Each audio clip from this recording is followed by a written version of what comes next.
Hey everybody, welcome to the RoadMap podcast. Today I've got an extra special guest. I've been waiting for this one for a while. David Starr is joining us for the podcast today. How's it going today, bro? It's going. Awesome, man. Glad to have you here. Glad to be here. 100%, man. We're going to help some people today, I think. A lot of lessons learned in the business. Anytime I have a new agent that asks me, hey, like how quick can I really get this thing done? You know, how much can I really do? How fast can I really go? A lot of times I'll point them to you for the example, right? But then I think it's kind of crazy to think that, I mean, you weren't perfect in the business either. None of us have been. And so it's cool to think you're celebrating a little bit over a year in the business now. Looking back, it's like, man, look how far we've come. But also I think what we're going to try to help people with today is all the lessons that you've learned in that year as well. And how, man, how much farther can we go? How much faster can we get here for someone that's really looking to hit this thing hard and get somewhere fast? So that's what I'm hoping to help some people with today. And I think you're the perfect person to do it. So I'm excited to have you on. I'll share what I can. Let's do it, man. Let's do it. First of all, I want to talk about emotions. You know, this is a mental business. This is a mental business.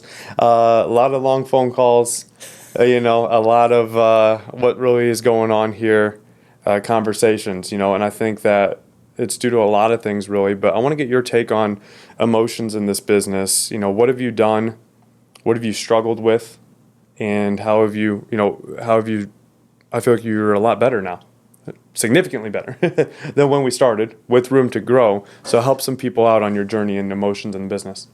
Yeah, I mean, I really used to like to think of myself as like a hard shell, like I didn't have any emotions. I was just, flatline. Yeah. When I came here, I figured out that I am a very emotional person, and I didn't know how to control those emotions at all.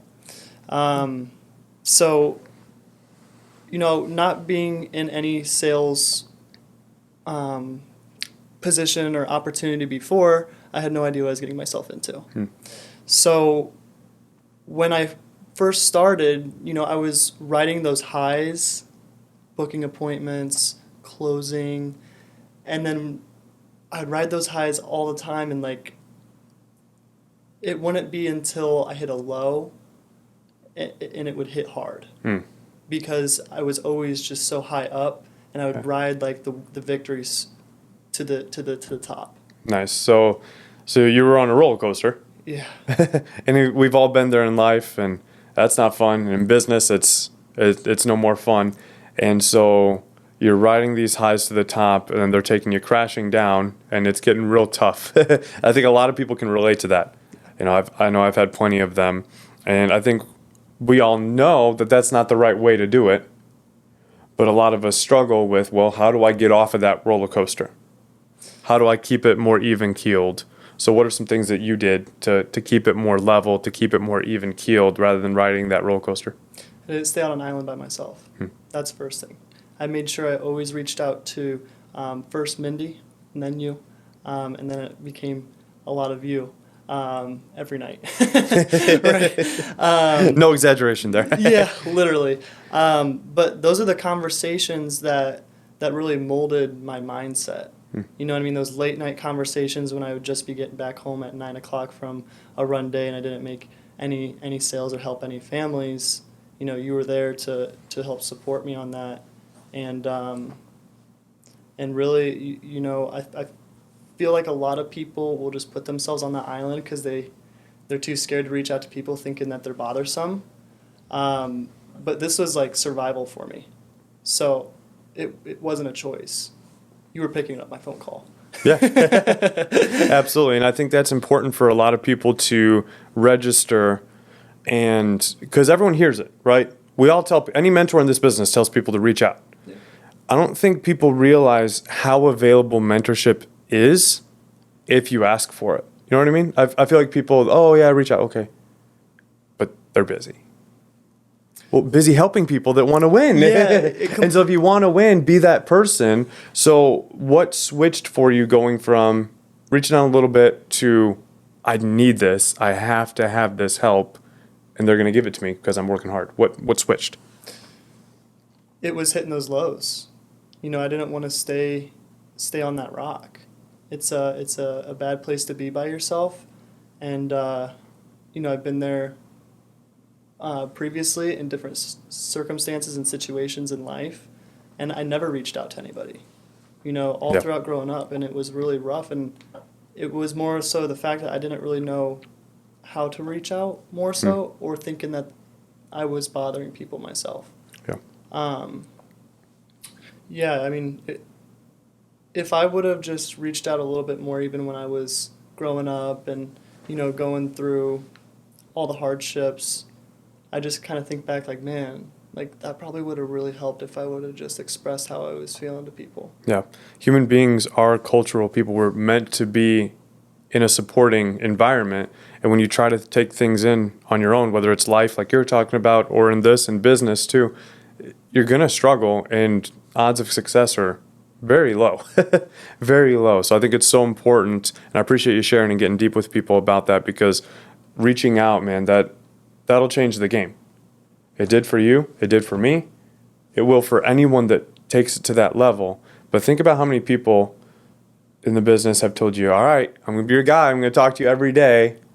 Typically, it'll last about 24 hours. And then that's about it, right? That's about the last you hear of them. And that's fine. But, man, if you can be that person that can stay consistent in that, stay plugged in, I think it's a mix of humility, right? Because there's a lot of pride swallowing that has to happen in order to reach out every single day, day after day after day. Because if you do that, there's going to be lessons to learn. There's going to be stuff you screwed up or could have done better at.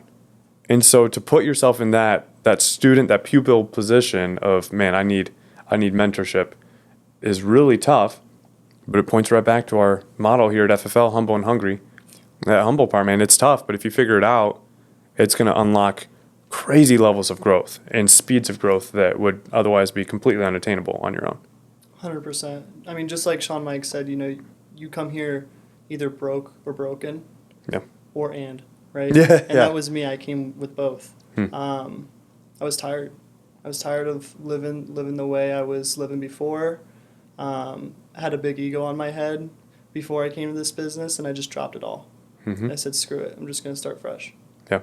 That's important. If anyone can do that, well, they just need to look at you for what can happen if they do that. So that's awesome, man. Definitely a good takeaway for anyone listening to this.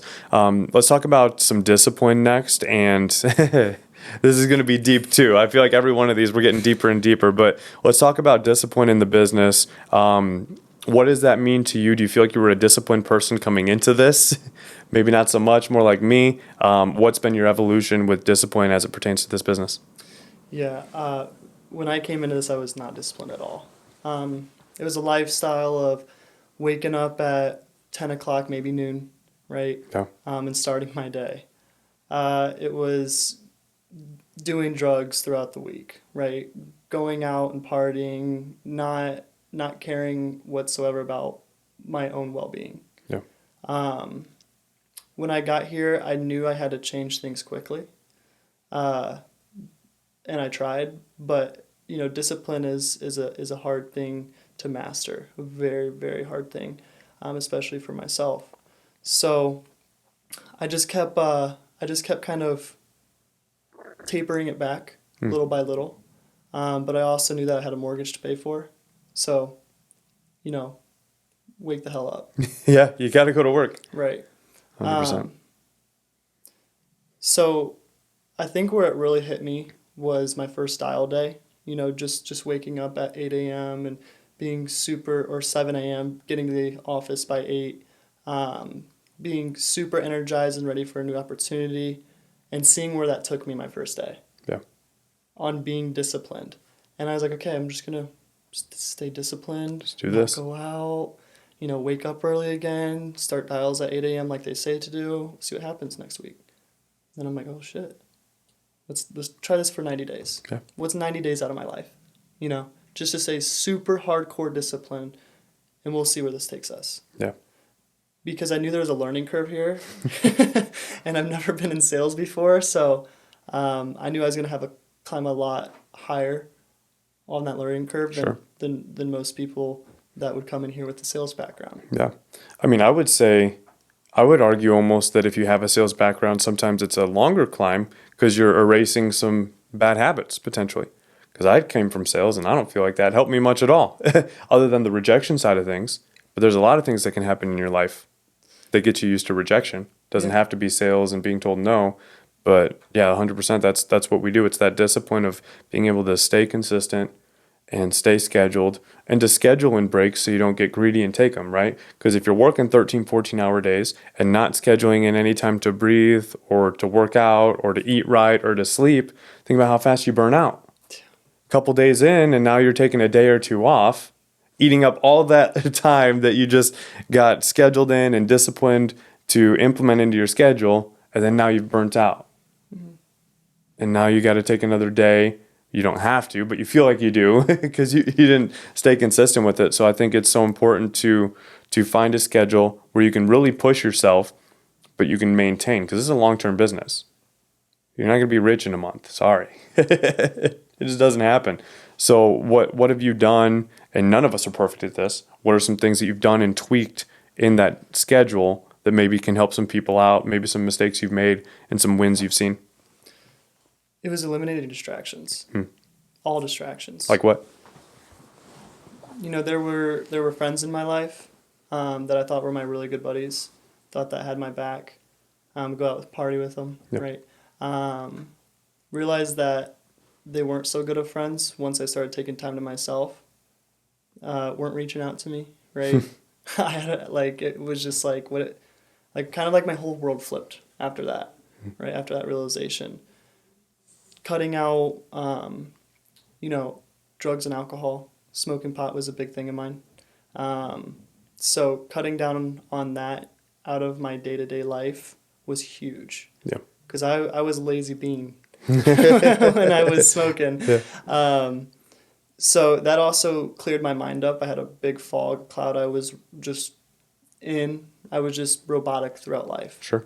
So that really cleared my mind up to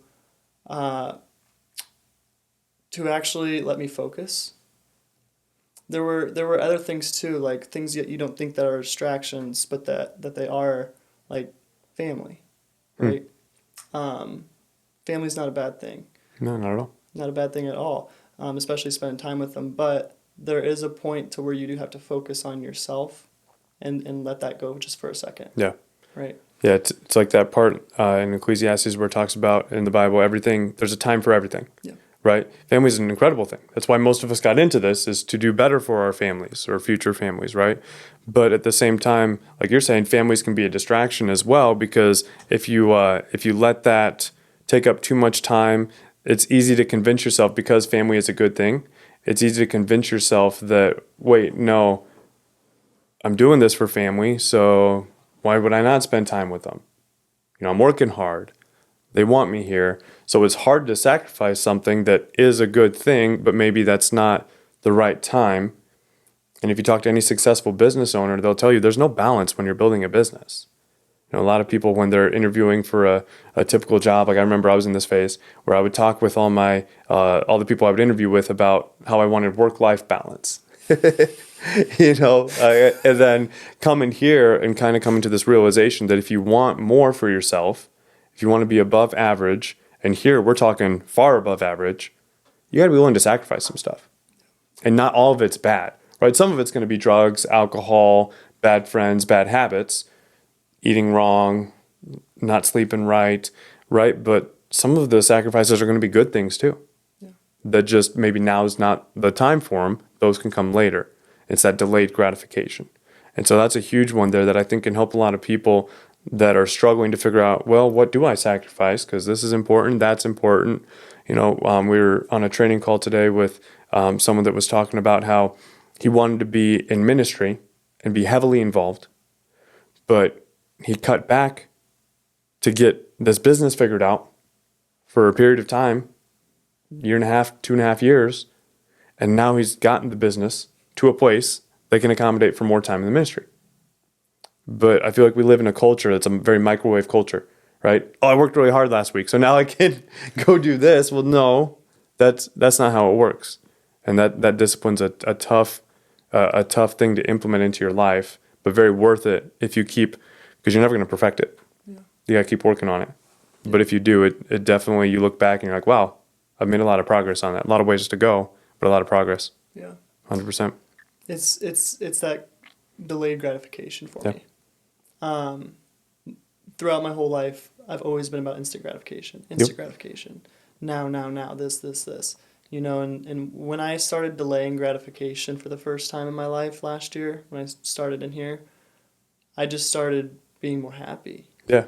You know, feel more accomplished. So major lesson. Another huge part of staying disciplined for me was getting in the gym. Yeah. And I didn't do that right away.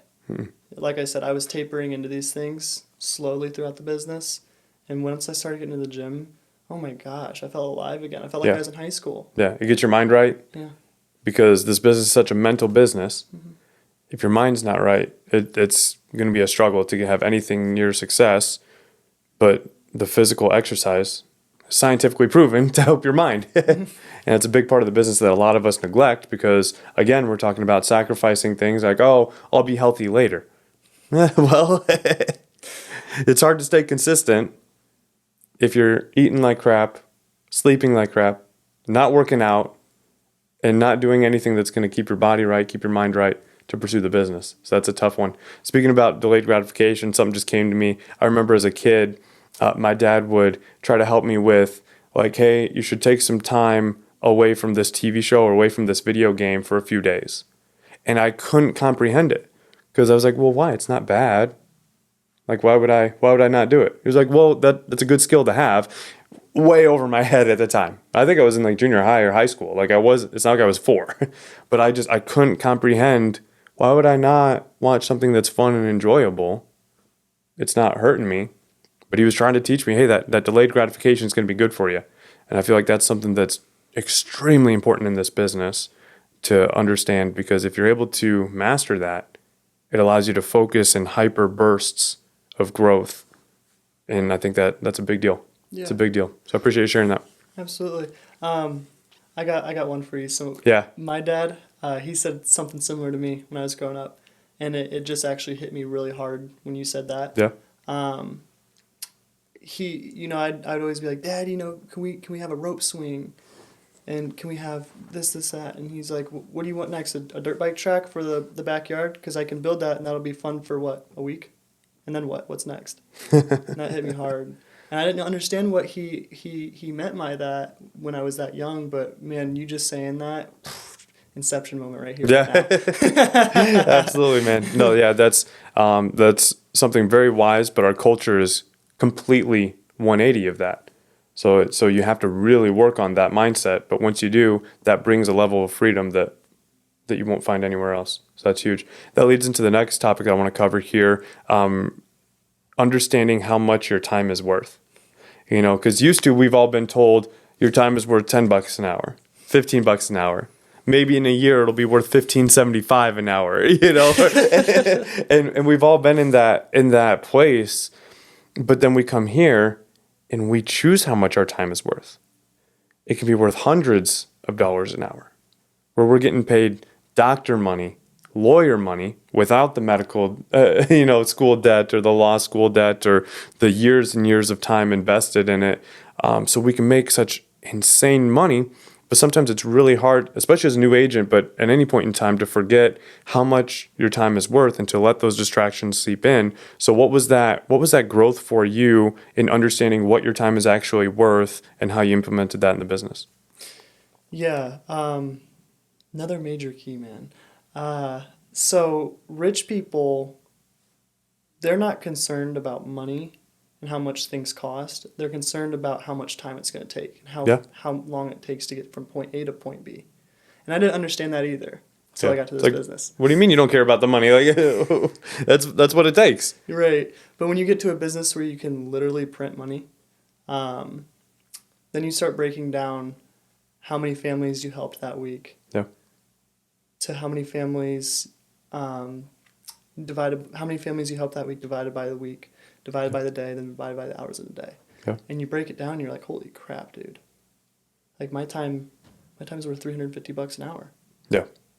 So another big struggle of mine was just respecting myself and my time. right? I would go through lead batches and just try to squeeze every little cent out of them. Yeah. This one guy didn't answer. I've called him 42 times, but if I call him 3 more times, he's definitely going to pick up. That's funny. I brought that up to Mindy too when I was first starting out. She's like, dude, they probably just don't want it. What? Yeah. So, yeah, I mean, with that, I had clients that I kept putting back on the books and rescheduling because they said they want it, but then they would never show up to their door or pick up the phone. And I was like, what the heck, man? But I'll keep rescheduling because, they're going to need my help. Yeah. But some people just like to play the runaround game. And I had to learn that the hard way. It was a pretty long time until I figured that out. Simply because I just kept wanting myself to believe in a false narrative on, okay, but maybe they will buy. Right. And you'll find the 1 out of 10 that will. Sure. But you could be helping 10 more families while you're looking at that 1 out of 10. 100%. How long do you think it took you to figure that out in months? Embarrassing to say, but probably 7 months. Okay. 8. Yeah, because I think it's important for people to hear that, because that's one way to get a 7-month leg up on you. Yeah. Is to make that click day 1. Hey, these people want my help. They need my help, but not everyone's going to take it. So I'm going to look for the people that are willing to accept that and help them and keep moving. That's important. And that doesn't mean, work a batch of leads, dial through one time. Yeah. That doesn't mean that. Yeah. Okay. Taking one bite out of an apple, then going to another one. Right. That's consistently, throughout the day. If you have 100 leads, you're working those 100 leads throughout the day, but you're not going back to them the next day. Yeah. You're buying an extra set of 100 for the next day. Yeah. You should have been through those 100 leads, at least double dialed 3 times throughout the day. At least. 100%. I love my metaphors, right? But that apple metaphor, because I saw a meme about it the other day and it stuck with me because, I don't know, that's just how we communicate in today's day and age. But there's this little kid and there was 10 apples on the table. Each had a bite taken out of it. And it was on the sales Instagram channel and it said, a new sales agent looking for more leads. and I feel like that's so important because that's exactly what we're talking about. You don't take one bite out of an apple, but you also don't eat every single little bit other than the seeds and the stem. Right? There's a certain point where it's okay, if you need more apple, move on, or you're done with that apple. Yeah. Right? And I feel like some agents are but no, see right there, there's a little bit of flesh that I can grab right there, and that takes so much time versus just moving on to the next. Mm-hmm. So if they can figure that out, they got a 7-month head start on the David Starr. So we'll see if anyone takes that. I hope they do, honestly. I hope so too, man. I hope so too. Let's talk about the business side of this as it pertains to bringing more people in, helping them learn the lessons that you're learning, right? Like we're doing now, getting excited about what we do, seeing how it can help them and their family, help them grow as an individual, help them grow a business. Because I feel like that's another thing that you struggled with. I struggled with this too, for sure. It's a mindset, right? Helping people, getting people into this is a mindset. And I didn't even attempt to have it for the first 7-8 months in the business. I feel like you attempted to have it, but got tripped up by a lot of negative roadblocks that shouldn't have been there. So what were some of those things that you had to overcome to make sure that you were able to share this with others confidently and help them in the business? Yeah. When I said I dropped my ego coming into the business, I should rephrase that to mostly drop it. I dropped most of it. Yeah. Because I thought in my head I had to hit Hall of Fame, which is issuing over 400 families. Yeah. Right? I had to hit Hall of Fame to be able to teach people how to do this and also attract people to the opportunity. True. And that is not true at all. Yeah. Well, I think like most things, it's got a kernel of truth in it, right? Like the best kind of lies, they're based around a little bit of truth. Like, yes, you do have to lead your team from the front. But at the same time, that doesn't mean you have to already be there to help people. Because where's there? You're never going to arrive in this business. There's no ceiling. Hall of Fame, while it's great, is just one of the many mile markers that indicate that you've been somewhat successful in the business. So there's a kernel of truth to it, and you hung on to that for a while, and we've all been there too. So what helped you understand that, yeah, I need to lead from the front, But I don't have to already have been there and done that and figured out every single thing in the business before I help some people get in. I think it was more so bringing on the guys that I brought on, seeing how quickly they got started up, Yeah. and that maybe I'm not the only one that gets started up this quickly and gets as much luck as I did. Yeah. So there's some more of that ego Yeah. getting in the way, having to get rid of it. Yeah. I always heard, people were like, it's selfish not to, or selfish not to share the opportunity. I didn't understand 100%. that at first at all. And I was trying to wrap my mind around it for like 6 months. I was like, how am I being selfish by not telling people about this opportunity? Because you wanted to help them. Yeah. Just later. Yeah, exactly. And until I could be good enough. Yeah. And then bringing on a couple of my buddies, seeing their success just pop off, and then they get to quit their 9-to-5 jobs, and work for themselves and start being a business owner. I was like, holy crap, dude, like this is what I've wanted all my life, and like why am I holding this opportunity back? This is the best vehicle that you can find for sales. I wasn't super sure of that though myself coming in because I've never been in sales. Sure. But after I started asking around and talking to my friends about their careers and their big time, big boy jobs, I was like, Yeah. I was like, wait, you're getting paid what? Like, okay. I'm like, this is a lucrative opportunity. I need to get this out. Yeah, 100%. I definitely struggle with that too. And I think it all boils down to ego of some sort, if I'm being honest as well. Because for me, I believed in the opportunity. And I believed that if I was in a position, I could help someone. But I didn't want to be viewed as that guy. The guy with the opportunity, right? I didn't want to be viewed as that guy. So it was still ego, but another form of ego for me. You were wanting to be the very best before you told anyone and had to get rid of that. For me, I was too concerned about what people thought about me to tell them about it. And I realized not only is that holding me back in the business, that's holding me back in life. If you live your life based on what other people are thinking about you, you're never going to be able to be successful. Every successful person in any industry or any venture, anywhere, has people that don't support them at the very least, if not all out hate them. So where am I going to go with that attitude? Not very far. And so no matter what area it is, obviously here we're talking about business, but it all intertwines. If you care so much about what people think about you, it's going to handicap you in anything you do. And so that's what it was for me. And it took me, again, I don't know what's magical about that 7-month time frame. I hope people can shorten that. But that's about how long it took me as well to figure out that, hey, it really doesn't matter what people think. Just show them. If they don't want to do it, they don't want to do it. That's fine. Go prove them wrong. It's fine. They get to choose. But at least at that point, they know about it because so few people have heard about us. Yeah.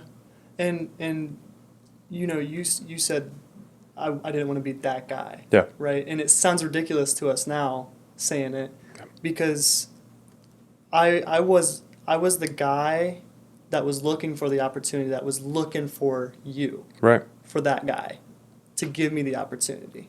Yeah. Because I've been searching my whole life for a business opportunity, invention, something that would jive well with me. Right? Yeah. Something that didn't have overhang, or should I say too much overhang? I mean, I don't think $250 is too much money to start a life insurance brokerage right here. Yeah, you gotta pay for that state license. That's tough. Yeah, right. But yeah, man, like there's people out there looking for that guy. Yeah. And those are the people you want. Yeah. 100%. You don't want the people who are criticizing you and talking bad behind you because in reality, how hard are they going to work? Yeah. What's their why? Yeah, it's very powerful to think about, and all it takes is that switch of the mindset. It doesn't take 7 months. Most people, like speaking to yours a little bit, people don't need to learn from the absolute number one greatest of all time. They just want someone that can help them with their problem right now, right? Like if I need to go take golf lessons, it'd be really cool to take them from Tiger Woods, but I can settle from someone that's just licensed by the PGA to coach me on how to not slice the ball every freaking time, right? Like, I don't need the master.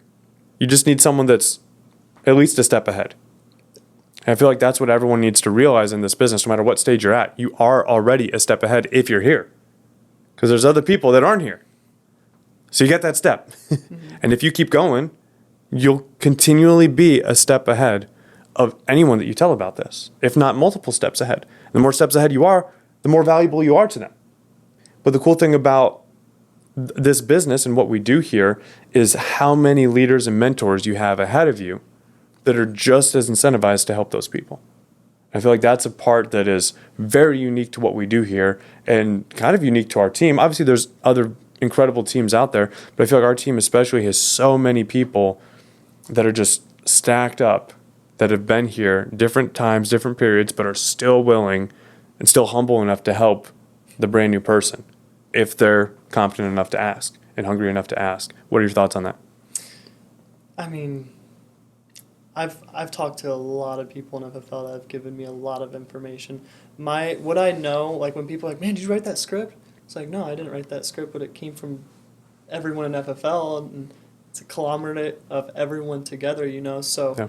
I feel like I've not met one person in Family First Life that has turned me down for advice or for a 10, 5, 10, 15-minute phone call. Yeah. And sometimes, you know, you reach out to these people, you jive so well with them, it ends up being a 30, Yeah. 45-hour-long conversation, Yeah. and you get off the phone, you're like, what the heck? Like, I feel so much better. Mm-hmm. You know what I mean? I feel like I just absorbed a whole book of knowledge. Yeah.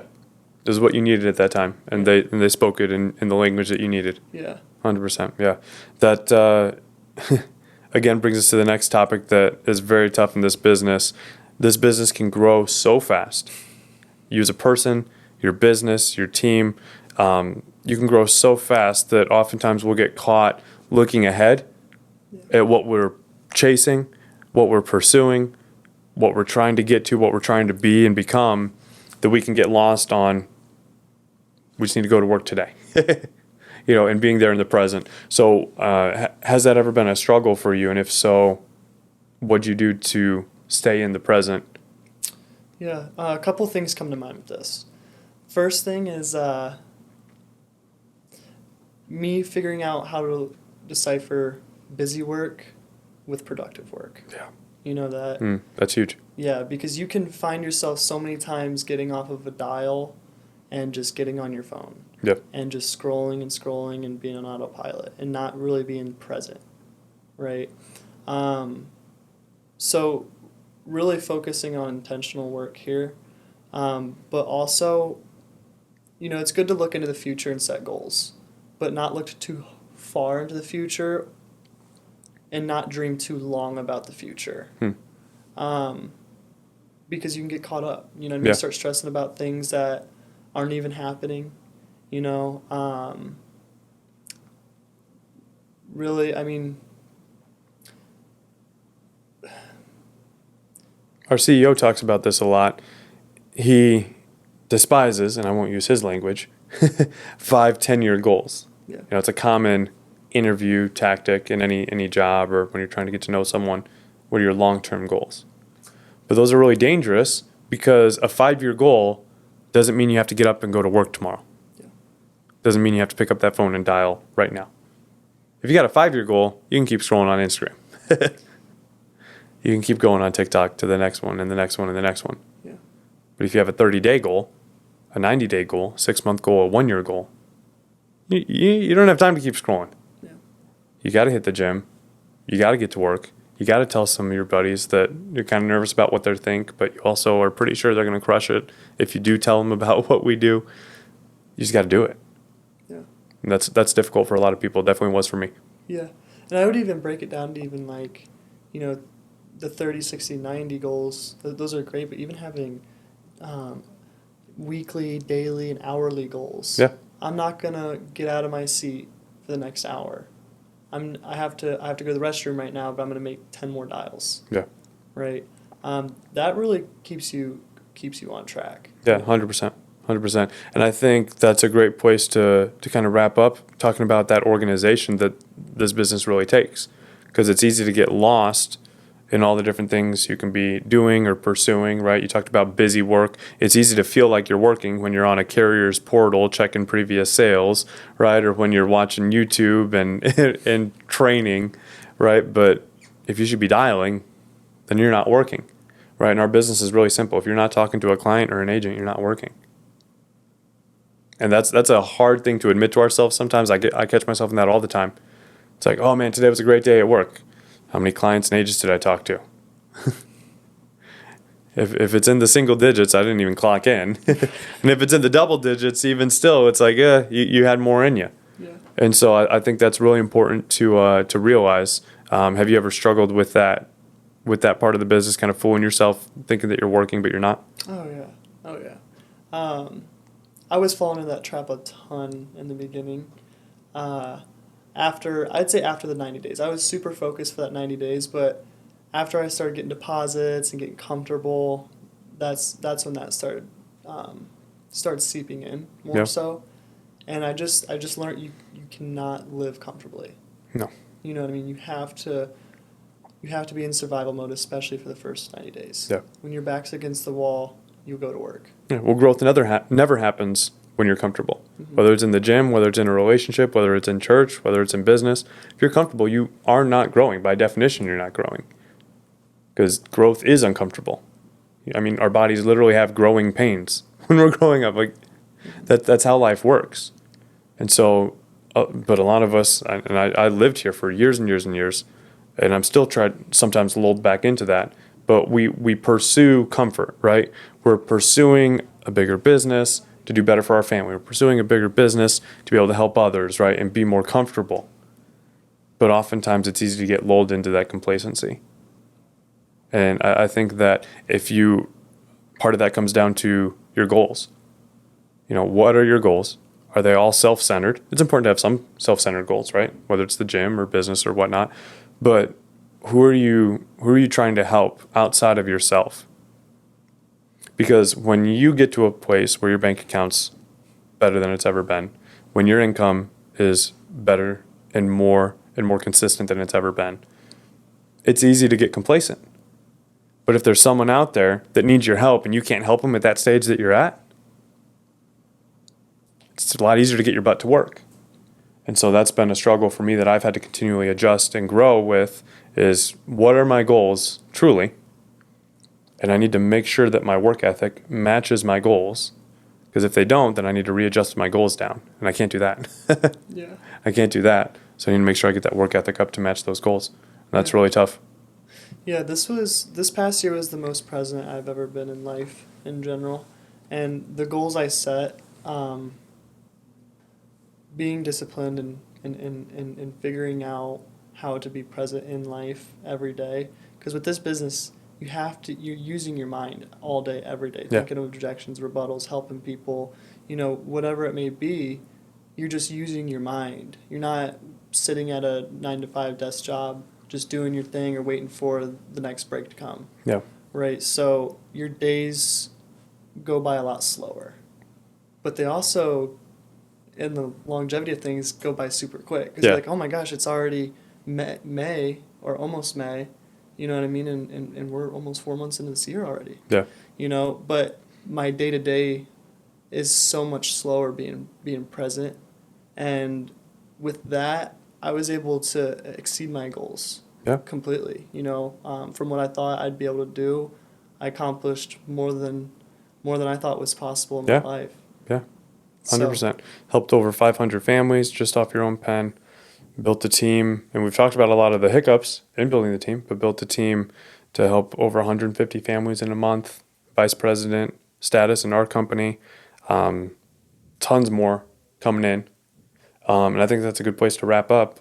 Speak to your team right now, if you don't mind a little bit, because I know you're looking for 2 people right now, because you've got a good team.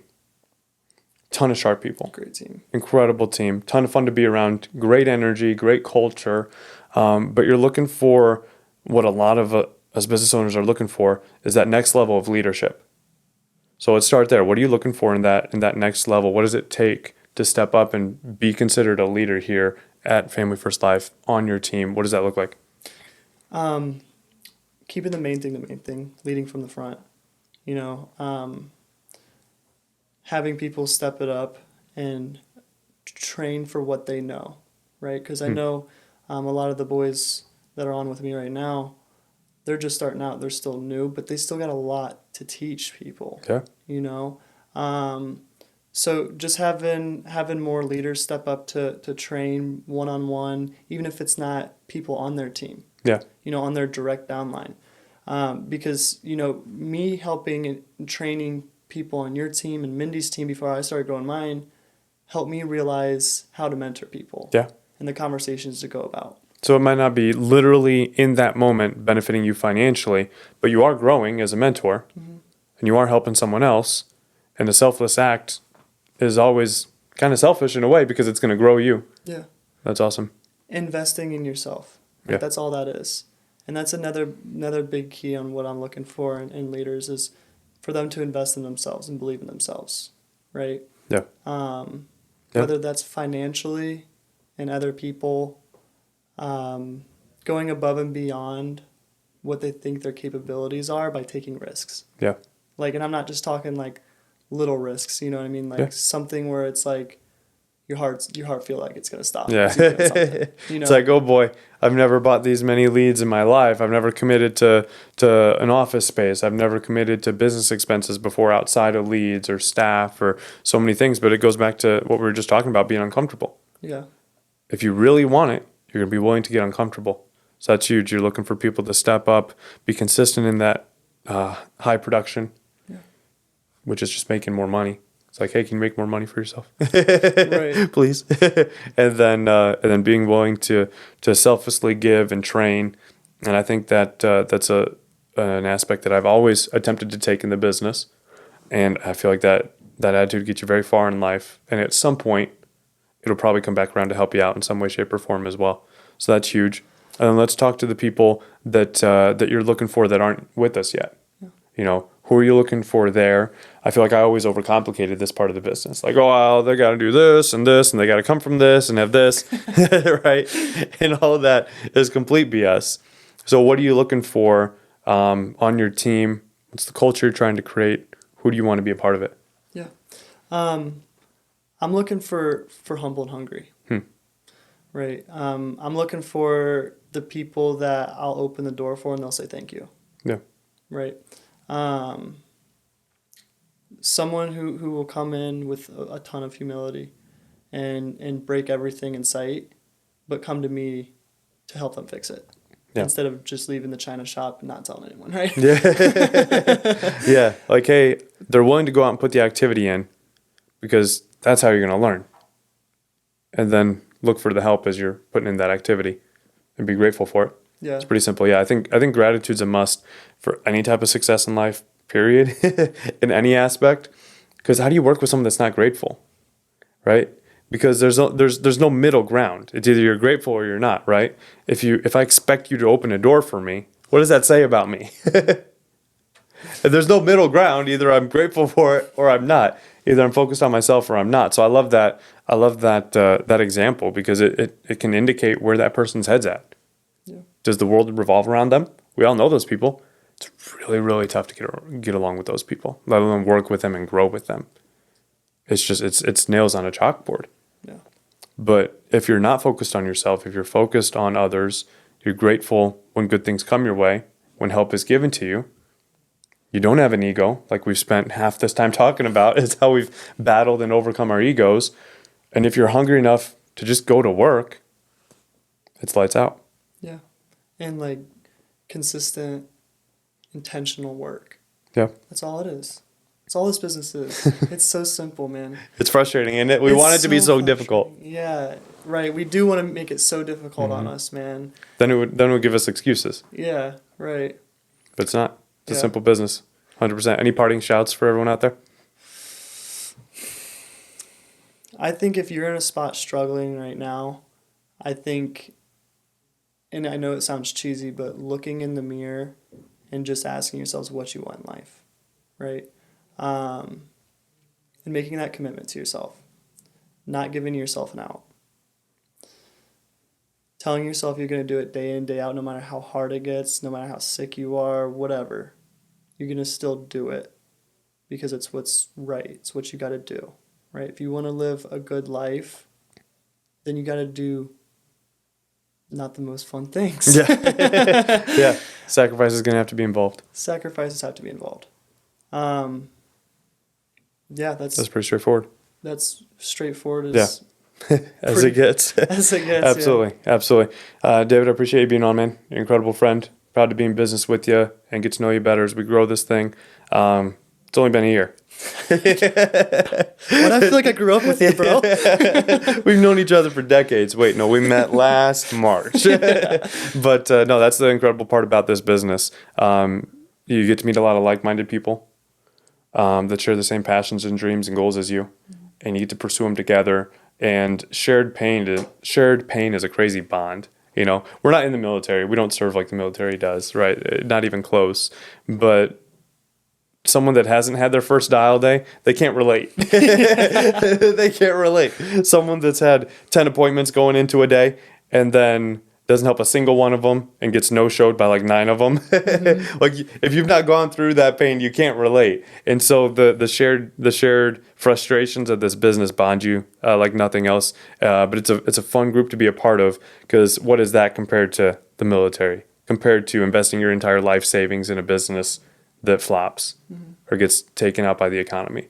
You know, it's really an awesome opportunity. Love being in it with you. I'm excited to see all those that join us in the next year and have another one of these. I'm sure we'll do these every couple months, but especially on that year mark to see what this looks like. I think it's going to be at least a 4x, if not more, in the next year, and it's going to be really exciting. So appreciate you coming on, man. Thanks, buddy. Appreciate Absolutely. you.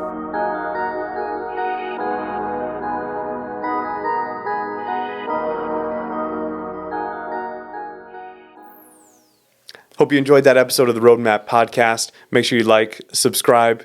Don't forget to ring that bell. See you in the next one.